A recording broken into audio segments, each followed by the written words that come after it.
እነዚህ ባቡኖች ማር ፍለጋ በጣም ረጅም ርቀት አቋርጠው መጥተዋል። የፈለጉት ማር ነውና ማር ደግሞ ኃይለኛ ወታደሮች ከሆኑ ንቦች ጋር እንጂ ብቻውን አይገኝም። በዚህ ጊዜ የዚህ መንጋ መሪ የሆነው ባቡን በደንብ ማሰብ ይኖርበታል። ከዚህ በፊት ማር ወደሚገኝበት ቦታ መንጋውን ለመምራት እንዴት ከሶስት አቦ ሸማኔዎች ጋር እንደተጋፈጠ ሰርቼላችሁ ነበር። ይሄ ጀብደኛ ባቡን የሁላ ድፍረት የሚጠይቅ መንገድ ለከንቱ አልመጣም። ማር ለመብላት የሚከፈለው ዋጋ ሁሉ ለመክፈል ዝግጁ ነው። ከመንጋው መሃል ትንሽ ደፈር ያለው የመሪ ባቡን አይቶ ለመሞከር ድፍረት አግኝቷል።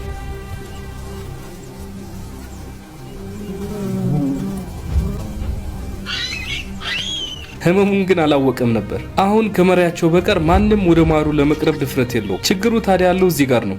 መሪ ባቡን ከማንም ጋር ማሩን ለመካፈል ፍቃደኛ አይደለም። መንጋው ደግሞ ይህንን ለመቀበል በጭራሽ ፍቃደኛ አይደሉም።